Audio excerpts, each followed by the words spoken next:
watching Cybersecurity Inside, a videocast where you can discover what you need to know about cybersecurity. Here are your hosts, Tom Garrison and Camille Morehart. Today, we have a very special guest, Brett Johnson. He is an expert in cybersecurity and cybercrime. As the former U.S. most wanted cyber criminal and consultant, woo, we got stories to tell there. He also hosts the Brett Johnson Show on YouTube. He's a keynote speaker, and he operates AnglerPhish Security. So welcome to the podcast, Brett. Hey, thank you. I'm humbled to be on here. Thank you for inviting me. So first things first, AnglerPhish, are you a fisherman? No, I'm not. So AnglerPhish is spelled with a PH, as you know, a fishing attack, and that name comes from the investigation that I was involved in. So the group that I started was called Shadow Crew. It was a precursor of today's darknet and darknet markets. Makes the front cover of Forbes, August of 2004. October 26th of 2004, United States Secret Service arrests 33 people, 6 countries, in 6 hours. I'm the only guy that gets away. They pick me up 4 months later. They give me a job. My job was as a consultant and an informant for the United States Secret Service, and that investigation was called Operation AnglerPhish. So I continued to break the law from inside Secret Service offices for the next 10 months until they found out about it. I took off on a cross-country crime spree, stealed $600,000 in the space of 4 months, wake up one morning on the United States Most Wanted list, go to Disney World, get arrested, sent to prison, escape from prison, get arrested again, and served out my time. So when I got out and I turned my life around, I was given the opportunity to turn my life around. I adopted the name of AnglerPhish. Long story short. I'm curious, was that job offer from the Secret Service after you had been arrested 4 months later than everybody else that was arrested? Was that like a job offer that you could refuse, or was that a job offer you could not refuse? Oh, no, I could have refused, but I would have remained in jail. The thing was I was arrested February 8th of 2005, 3 weeks before my scheduled marriage. So I got arrested. My fiance had no idea what I did for a living. So once she found out I was a criminal, I was like, hey, I'll do whatever it takes in order to get back with her. And that was working for the United States Secret Service. Our listeners will be happy that you spelled fish with a PH and not an F, because the rest of the podcast would have been you and I talking about actual fishing. But I know, so right? We'll save that for a different day. But today we wanted to talk about the dark web. And I know basically everybody has heard the term dark web, and probably a few at least have a decent idea of what it is. But I think we should start, a good place to start is, can you help describe what is the dark web? So sure. And the reason I'm a little hesitant about that is the definition of the dark web has been changing over the years. You see, the United States Navy, they developed this thing called the Tor browser, the onion router. And they developed that so that intelligence operatives could communicate with each other without being identified. It then goes open source with the idea that whistleblowers could use it, or that someone behind a country's firewall would be able to use that to access the real internet. What they forgot to understand is that adoptees of technology, if the technology can be used to remain somewhat anonymous or to launder money, the first adoptees tend to be criminals. So as soon as Tor gets out there, we see all these criminals start to use Tor to communicate in order to commit crimes, in order to work together to network. So that's basically the genesis of the dark web. After a while, you find out that you can build websites and hide the box, things like that. Well, over the years, the problem is that in order for you to use Tor properly, you kind of have to know how to use it. If you don't, you can be identified and you end up going to prison. And typically that's what we see a lot of. You see somebody that thinks they're protected, that they're anonymous, they're not, and they make some sort of silly mistake, or they've got Java turned on or something like that. Law enforcement identifies them, goes arrest them, gives them 20 years in prison.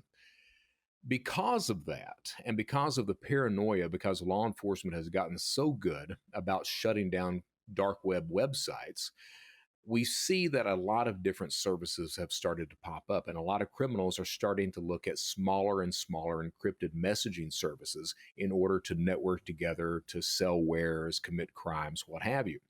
The big one on the block right now is Telegram.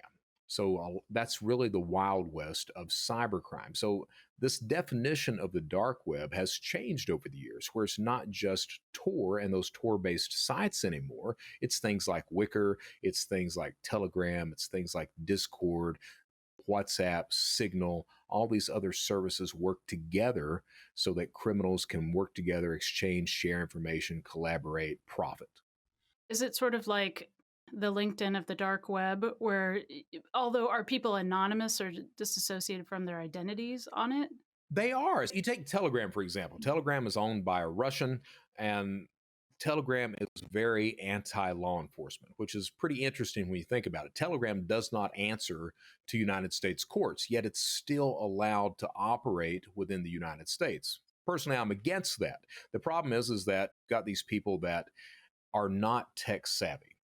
And Telegram is very low friction from a criminal point of view. Basically, you only have to have a phone number to register an account on Telegram. Telegram doesn't answer subpoenas. It doesn't give up any information at all. It allows crime and fraud to flourish on that particular platform. So it's a very conducive environment for criminals who are not really tech savvy to go in and be able to profit and start to learn how to be successful at online crime.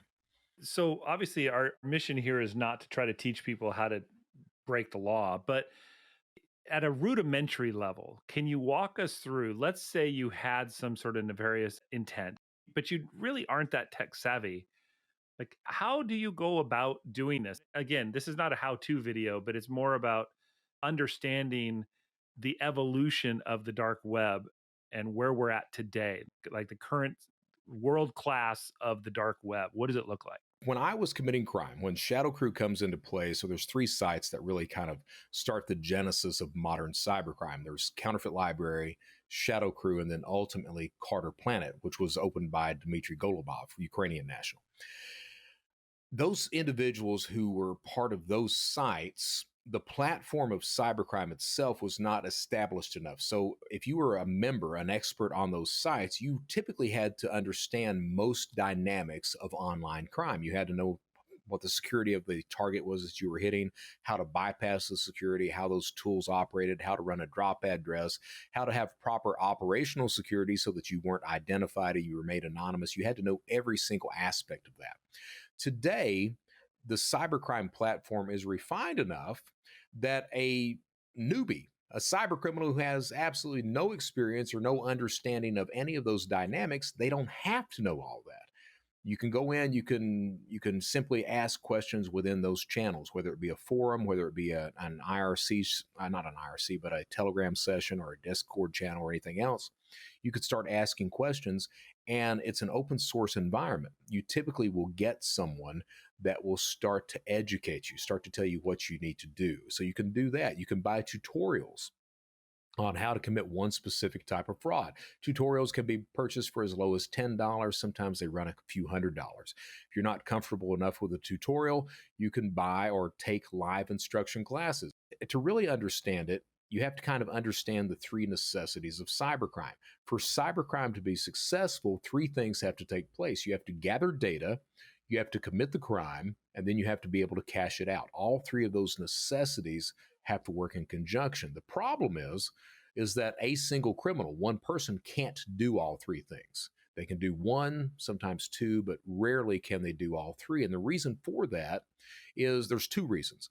Either it's a skill gap.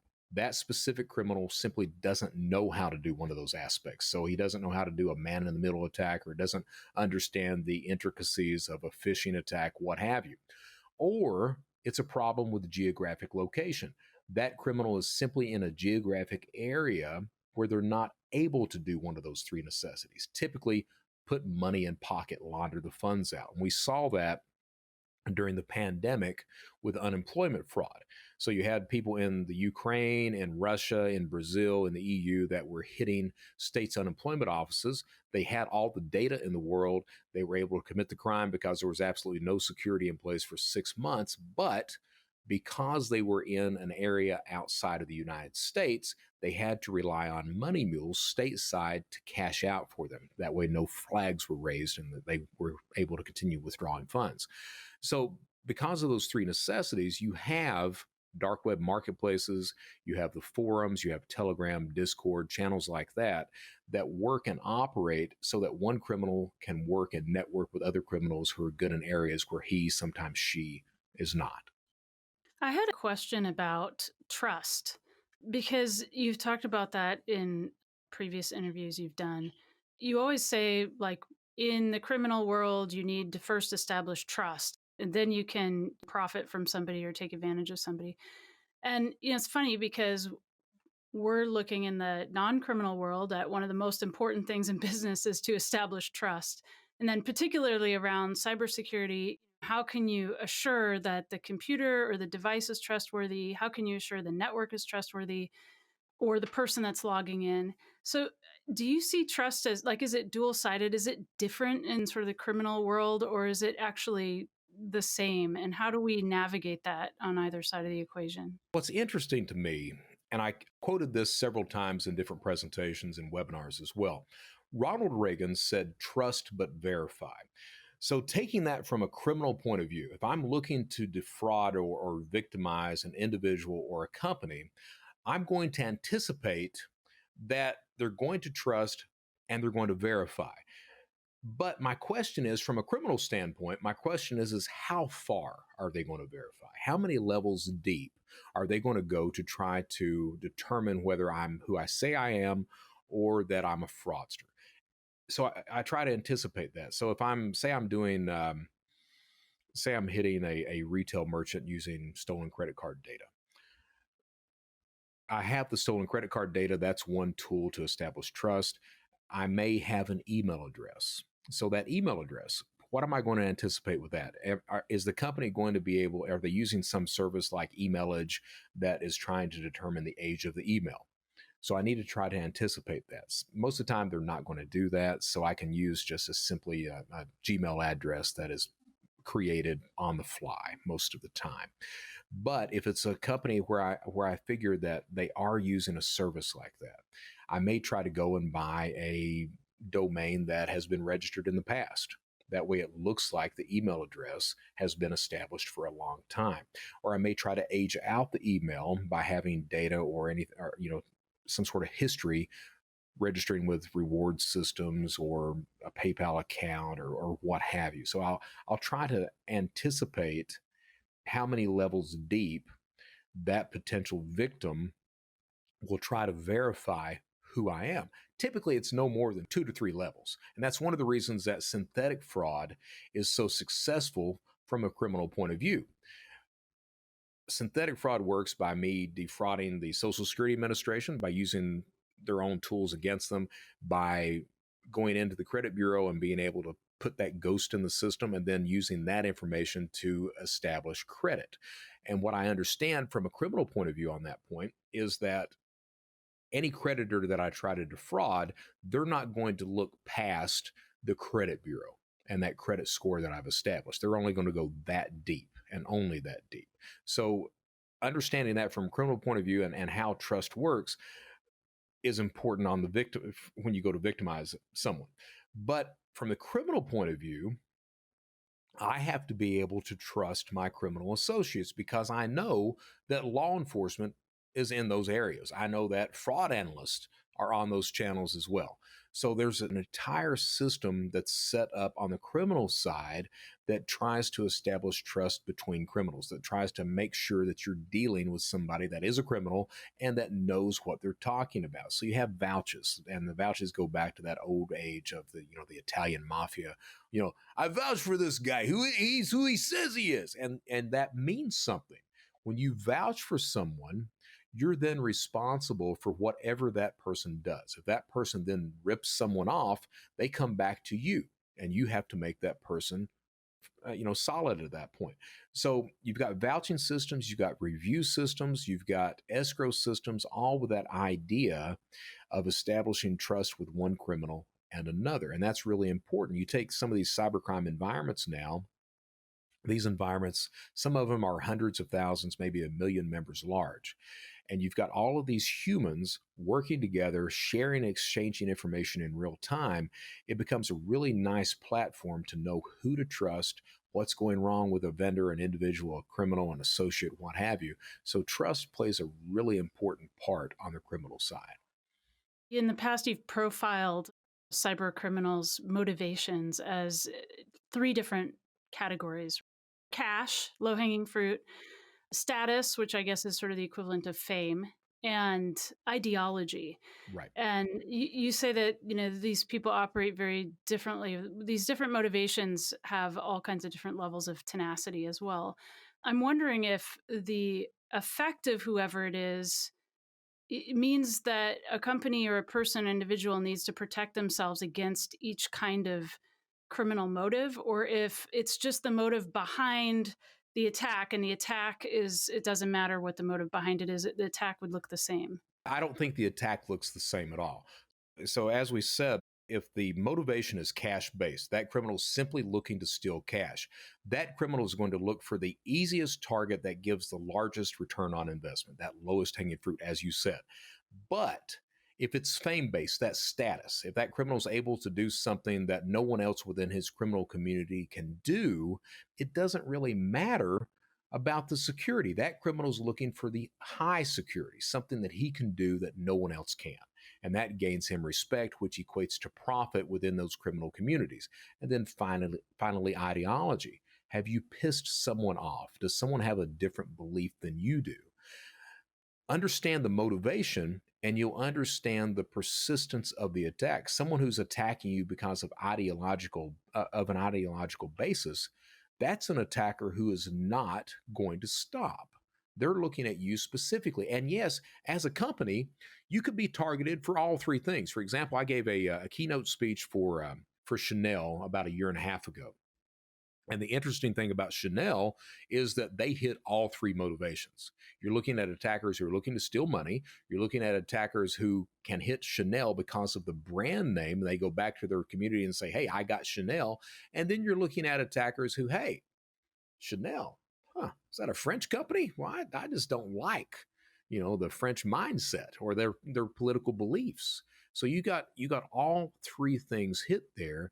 You have to design your defenses to address all three of those types of attackers. Because when you think about it, there are only really 7 types of attackers. You've got criminals like I used to be. You've got hacktivists. You've got insiders. You've got terrorists. You've got the script kiddies, the nation state attacks. You've got the vendors that sell the types of tools. So those 7 different attackers are there, and all 7 have a different type of motivation. So depending on your company, I've talked about that before too, you need to understand your place in the cybercrime spectrum. Why are you being attacked? Is it because of cash? Is it because of, you're that brand name and I can get fame in my environment? Or is it because of your political stance or the ideology that's going on? Understand that, design security, and go from there. What do you see as the future? Like you kind of described where we've been, you kind of described where we're at today. How should we expect the dark web to evolve? It's interesting and it's really scary at the same time. So Shadow Crew gets shut down 2004. We ended with 4,000 members. Fast forward to 2017, Alphabet is the largest criminal network on the planet, 240,000 members when law enforcement shuts it down. 2 years later, 2019, a dark web marketplace called Black Market shut down, 1.15 million members. All of that pre-pandemic. During the pandemic, the fraud numbers exploded because you had stimulus packages in place and there was no security, so you had massive amounts of fraudsters coming in committing fraud. Those people, now that the stimulus programs have ended, they're not really going to go and flip burgers or go to school or anything else like that because they've gotten a taste of how profitable online crime is. The problem is that 98% of those criminals are not skilled. We have this perception. A lot of it's because of the media, because of these, you've got a lot of these security companies out there that are snake oil salesmen, and they try to sell product by FUD, fear, uncertainty, and doubt. And they paint the attacker as this hacker, this upper tier computer genius that is untouchable. That's not really the truth. You have those types of attackers out there, but 98% of cyber criminals, they're just good social engineers. They don't really understand the dynamics or the security or anything else, but they don't have to.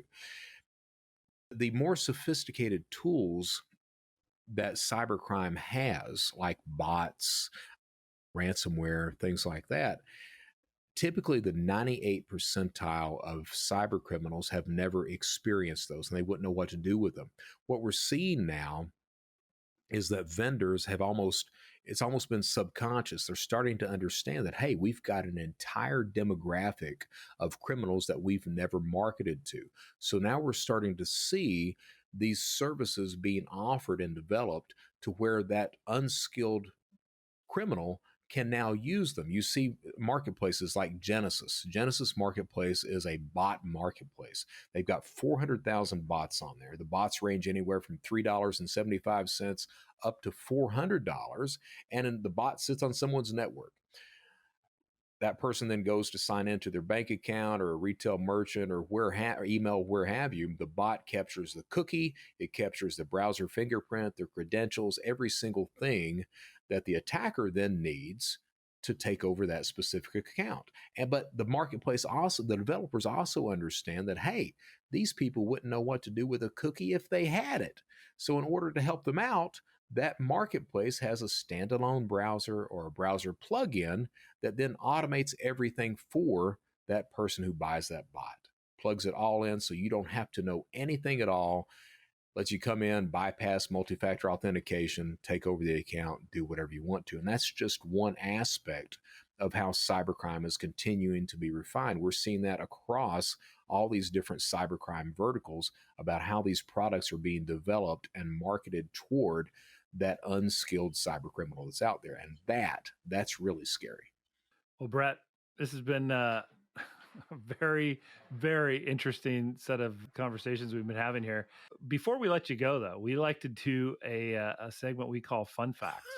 And so I wonder, do you have a fun fact you'd like to share with our audience? I do. You had mentioned that before I came on the show, and I really didn't know what I was going to talk about until Eastern Kentucky got hit with these devastating floods. I'm from Hazard, Kentucky, that center of where all the floods have hit. And I've had friends, relatives that have died and that have also lost every single thing that they've had. And we're a very poor people. I was very fortunate that I was able to get out of that environment, but my heart is still in Eastern Kentucky. And what I read is evidently there's been some people that have been, historically hillbillies have been kind of disparaged and looked down upon. Someone was kind enough to post the origin of the word hillbilly, and I would just like to read that because I thought it was interesting. Hillbilly. The word originates from Scots-Irish, the Ulster Scots in Northern Ireland, who moved into the Appalachian Mountains in the 1700s. Billy, or Billies, was the term meaning brother, friend, or comrade. Billy Boys was the term used referring to the Ulster Protestants who supported William of Orange, aka Billy, in invading England. They were also known to wear sashes around their necks, coining the term rednecks. And once the Scots-Irish moved or migrated in droves to the United States, they quickly moved into the mountains and hills of Appalachia. The Billies now were comrades of the hills and mountains, therefore became known as hillbillies. So I just thought I'd share that. That is fascinating, actually. And the redneck thing, too. I had a totally different I did too. backstory on redneck in mind. And Camille, I think for your benefit, you're actually technically on vacation. So are you going to take a vacation from the I should save my fun fact.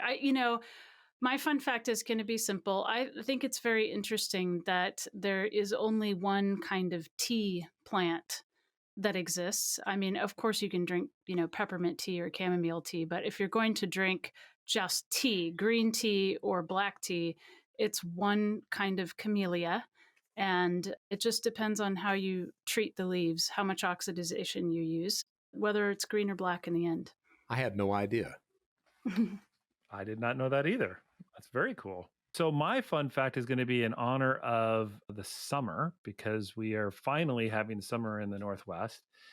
And it has to do with sunglasses. So, of course, we think about sunglasses as a way to protect your eyes from bright sunlight or a fashion accessory. But sunglasses were originally made out of smoky quartz in the 12th century China, where they were used by judges to mask their emotions when they were questioning witnesses. I guess that's why cops wear the mirrored glasses sometimes too, is to mask their emotions. They're all trying to look like Ponch and John from the Chips. Brett, thanks so much for coming in and talking to us today. It's a really interesting, enlightening conversation on the dark web. Thank you so much for having me. I appreciate it. Thanks for joining us for Cybersecurity Inside. You can follow us here on YouTube or wherever you get your audio podcasts. The views and opinions expressed are those of the guests and author and do not necessarily reflect the official policy or position of Intel Corporation.